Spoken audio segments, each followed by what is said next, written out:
Ever watched a football match and felt like you're the only one who doesn't get it? The frantic pace, the sudden stops, the crowd roaring or groaning at a referee's signal that seems to come out of nowhere. If your match looks like beautiful yet incomprehensible chaos, you're missing the elegant framework of rules that governs the beautiful game. But don't worry, you've come to the right place. Here's your quick and comprehensive guide to make sense of every pass, tackle, and whistle.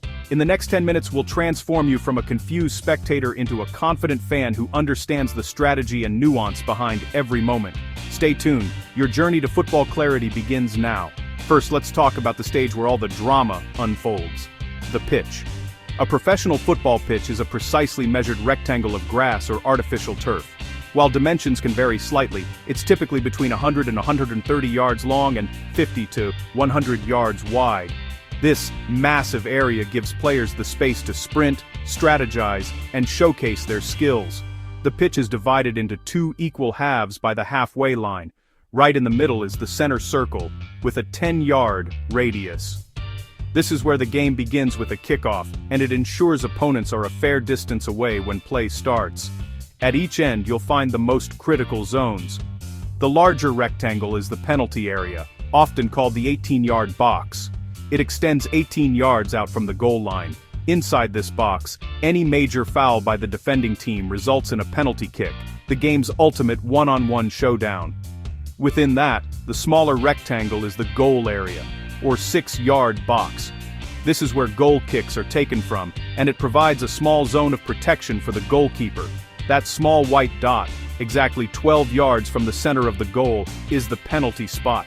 And in each of the four corners of the pitch, you'll see a small quarter circle called the corner arc.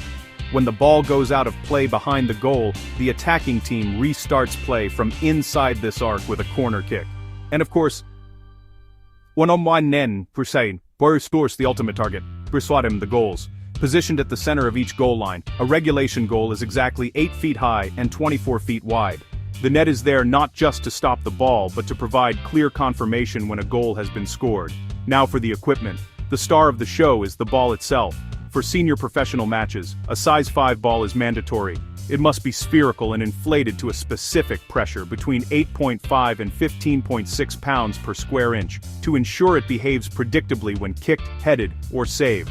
Players have a mandatory uniform, known as a kit. This includes a jersey, shorts, and socks. The two teams must wear colors that clearly distinguish them from each other and from the match officials. This is why teams have both a home and an away kit. For safety and performance, two pieces of gear are non-negotiable. First, shin pads. Made of hard materials, they are worn under the socks to protect the lower legs from kicks and tackles. Second, footwear. Players wear specialized boots, or cleats, with studs on the bottom to provide grip on the turf, allowing them to accelerate, turn, and stop without slipping. The goalkeeper has special privileges and therefore, special equipment. They must wear a jersey color that distinguishes them from every other player on the pitch, and they're the only player allowed to wear gloves which are padded to help them catch, block, and punch the ball safely. With the stage set, let's dive into the basic rules of play. A match is played between two teams, each with a maximum of 11 players on the field at one time, one of whom must be the goalkeeper. The objective is simple: score more goals than your opponent. A standard match consists of two 45-minute halves, for a total of 90 minutes of regulation play. However, the clock doesn't stop for interruptions like injuries or substitutions. To account for this lost time, the referee adds stoppage time, or injury time, at the end of each half, which can range from a few minutes to over 10 in exceptional cases.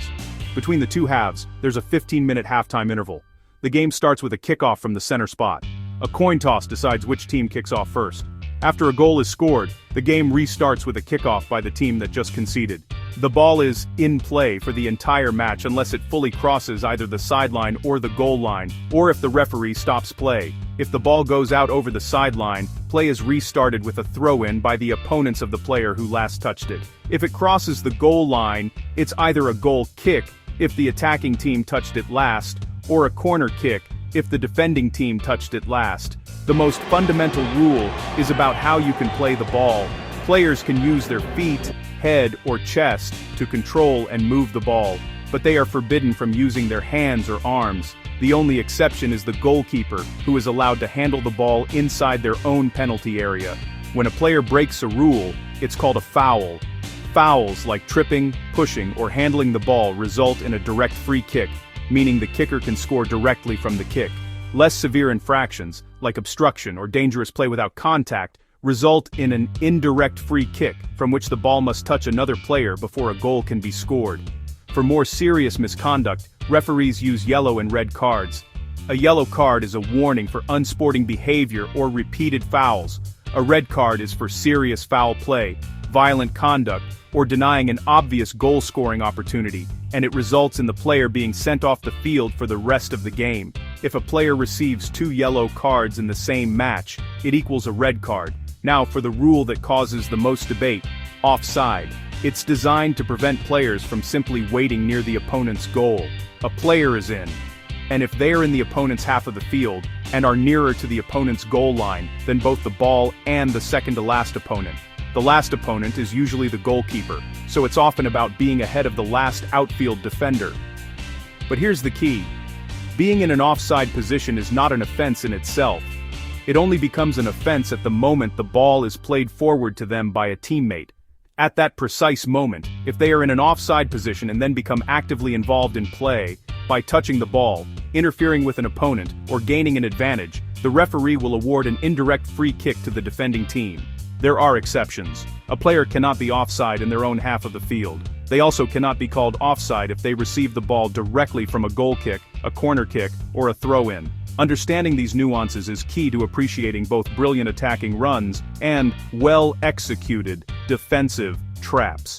Enforcing all these rules is the team of match officials. The on-field referee has the final authority.